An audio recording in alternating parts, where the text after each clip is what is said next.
corrupción, un nuevo escándalo de corrupción, otro escándalo de corrupción, nuevamente más escándalos de corrupción, y el gobierno de Gustavo Petro en Colombia no lleva ni 2 años en el poder, y así están las cosas, estallan y estallan los escándalos, y uno lleva a otro.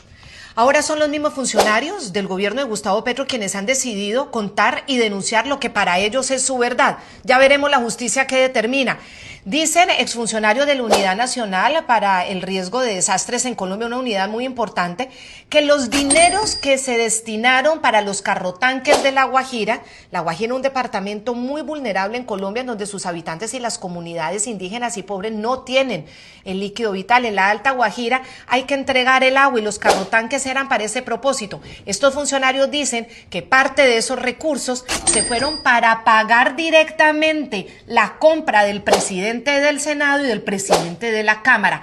4.000 millones de pesos de todo el contrato. Esto es cerca de $1 millón. Dice quien hace la denuncia, el subdirector de esta unidad importante en Colombia, Sneider Pinilla, que fueron entregados esos dineros, ese $1 millón en maletas y a través de algunos emisarios. Y una de esas emisarias es Sandra Ortiz, otra funcionaria muy cercana al presidente Petro, y quien pues ha presentado su renuncia para que sea la justicia la que actúe diciendo que es inocente.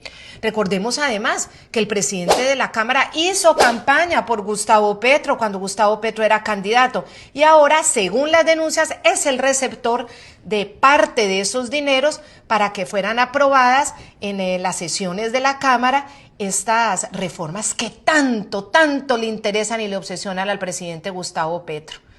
Es muy doloroso escuchar cómo, viniendo de un gobierno que proponía el cambio, el gobierno del cambio, el gobierno que se oponía a las prácticas corruptas, el gobierno que viene liderado por Gustavo Petro, quien en su momento era un jefe de la oposición muy duro y señalando siempre a los gobernantes de ser los corruptos, ahora sus propios funcionarios están diciendo, según sus denuncias, cómo compraron las voluntades en el Congreso con la plata del agua de los más vulnerables. Ay, no, qué vergüenza.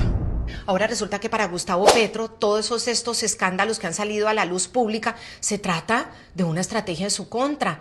Se trata de un golpe. ¿Por qué siempre las tesis conspiratorias de los buenos de izquierda cuando saltan escándalos de su entorno y en vez de cumplir con ese parámetro democrático de dar explicaciones, de exigir a sus funcionarios, se plantean como víctimas y los malos son los que están tratando de descubrir la verdad? No, aquí la justicia tiene que actuar, los medios de comunicación tienen que hacer su trabajo y la sociedad civil tiene que exigir. Eso es lo normal en democracia. Lo anormal sería lo contrario.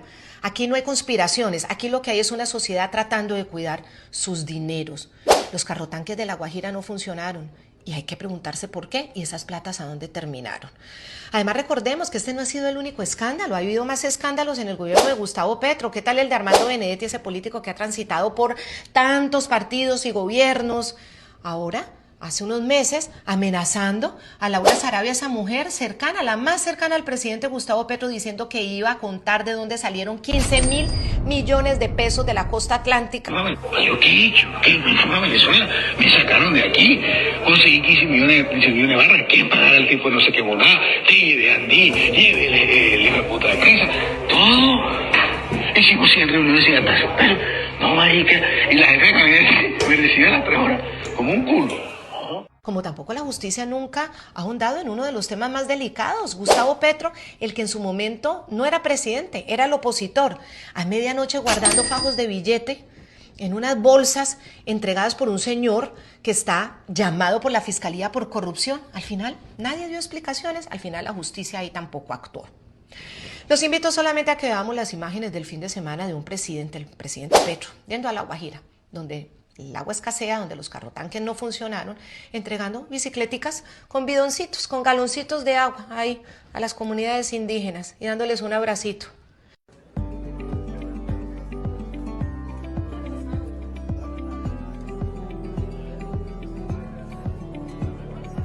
Tomar asiento para no interferir con la transmisión que se está presentando estos momentos por los canales de la Presidencia de la República. El gobierno de la vida, en un departamento en el que al parecer se robaron los carrotanques, el gobierno de la vida. Pregúntenle a los habitantes de La Guajira que aún no tienen agua.